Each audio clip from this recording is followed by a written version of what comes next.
They told us to take up space, to be ambitious, to go after it. Nobody mentioned that you'd spend half your energy just earning the right to be in the room.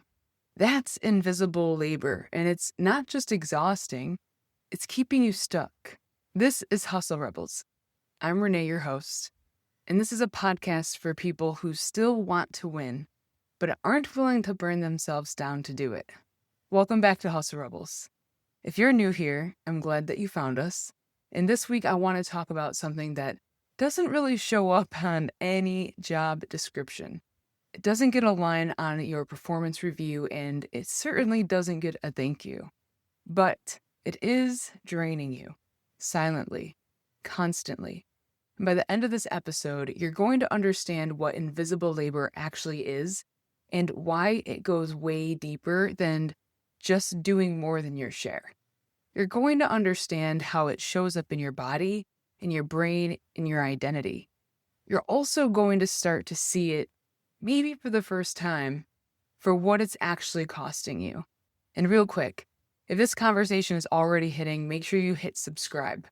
New episodes drop every single week, and this is not the kind of content that the algorithm is going out of its way to put in front of you. So hit subscribe so you don't miss anything. So I want to set up this episode as a primer because next week I'm bringing on a guest, Dr. Shruti Punjabi, whose work and live experience sits right at the heart of everything that we're going to talk about today. And I want you to walk into that conversation already thinking about all of this stuff, already feeling it. Because when you hear her, it's going to land completely differently. But today is about you. Today is about the invisible weight you've been carrying and just calling it light. So let's just hop right into it like the bunnies my dog likes to kill. So when people hear invisible labor, they think about the mom who plans birthday parties, makes every doctor's appointment, and keeps the mental calendar of the entire household running, while also holding down a job. And yes, that is absolutely invisible labor.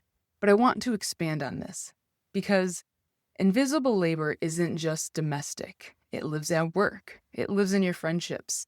It lives in your ambition. Invisible labor is any work that you do that keeps a system functioning, but is never acknowledged, never compensated, and never seen by the people who benefit from it the most.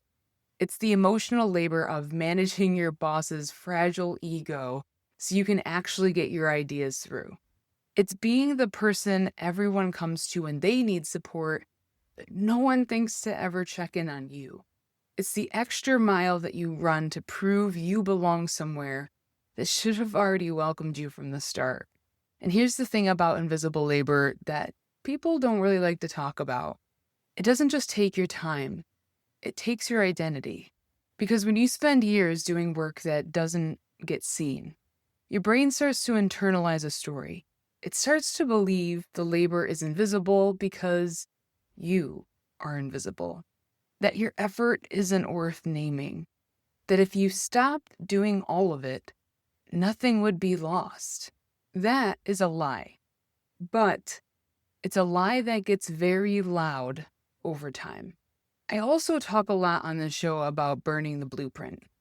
And I want to be specific about what I mean by that here. There is a blueprint that most of us, especially women and especially overachievers, were handed before we were old enough to really question it. It tells us what success looks like, what our role is, what we owe the people around us. And a lot of that blueprint was handed down with love. I want to be clear about that.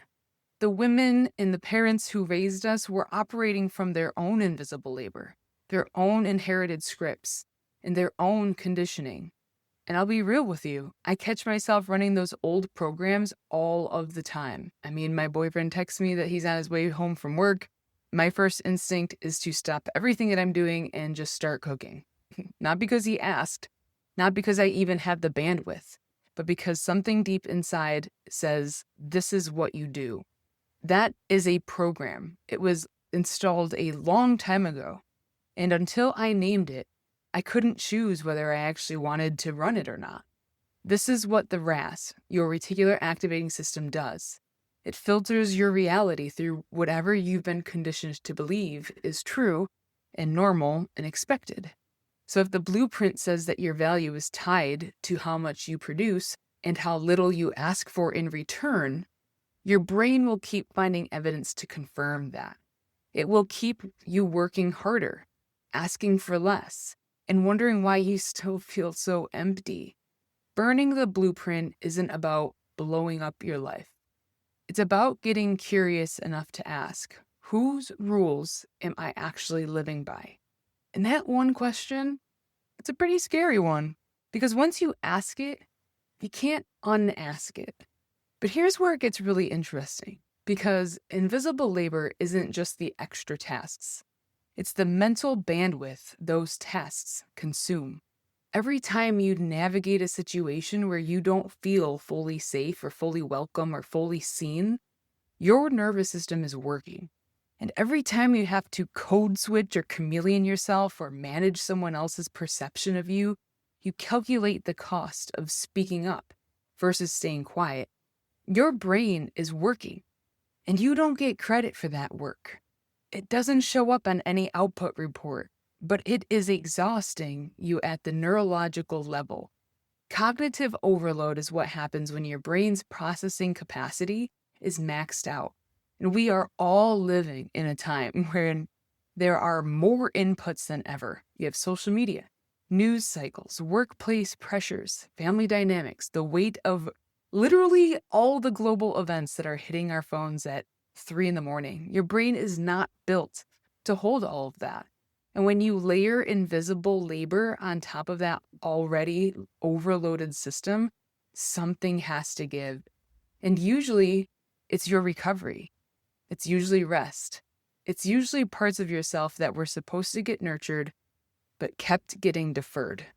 And that burnout that you're feeling, it's not weakness. It is a system that was never designed to sustain that chronic load. So what is it costing you to outperform a system that was just never built for you?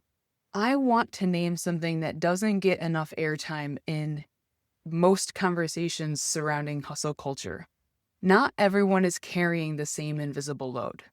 If you've ever had to work twice as hard to get half the recognition, or if you've ever walked into a room and had to immediately calibrate yourself, like I said, chameleon into something else, your tone, your language, your presence, just to be taken seriously, if you've ever felt like you couldn't afford to leave a situation that was draining you dry because of things that are completely out of your control, you know exactly what I'm talking about. The system rewards output. It does not care what it is costing you to produce it. And for people who already navigate layers of expectation, cultural, gender-based, racial, familial, the invisible labor tax is exponentially higher. And here's what I find most painful about this.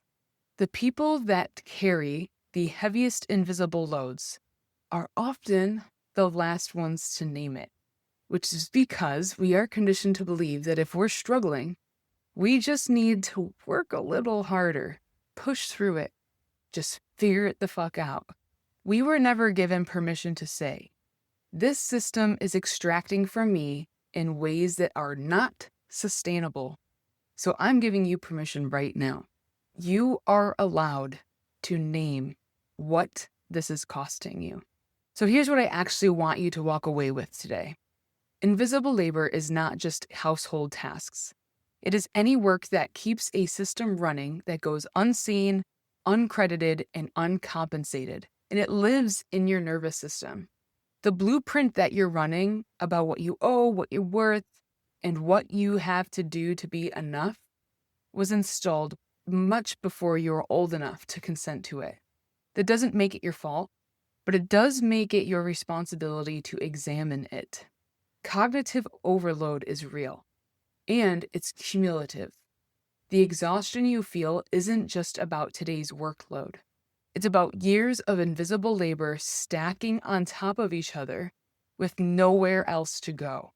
And finally, Outperforming a system that wasn't built to hold you is not the same as thriving in it. I need to say that one more time. Outperforming a system that wasn't built to hold you is not the same as thriving in it. You can be incredibly successful and still be running on empty. Those two things could coexist. The goal isn't to hustle harder inside of a broken system. The goal is to see the system clear enough to stop letting it extract from you without your awareness. So let's pull everything together. We talked about the invisible labor is not just your home, but at work as well, in your ambition and in your identity. We also talked about the inherited blueprint and how your RAS, your reticular activating system, keeps you running these programs that you never consciously chose. And we also talked about the cognitive overload and what it actually means when your brain is maxed out.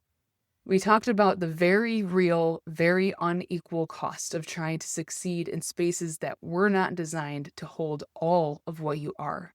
And next week, I'm bringing in guest Dr. Shruti Punjabi, who has sat in every one of these tensions, not just as a researcher, but as a human being navigating all of it in real time. And the conversation we had is one I think is definitely going to stick with you. So don't miss it. If this episode stirred something up for you and you're ready to actually start examining the blueprint you've already been running, I want to make this really easy for you. Burn the Blueprint is my 4-week identity reset. And right now I'm giving you guys, as the listeners, the first week completely free. There's no catch, just the real work that you're willing to put into it. So the link to the access for your free first week is going to be in the description show notes. Go ahead and grab it. And if you're not quite there yet, that's totally fine. Subscribe now so you don't miss next week's episode. Share it with someone who needs to hear it, and everything else is in the links below. You're not broken, you're just running on an outdated system. So I'll see you guys next week.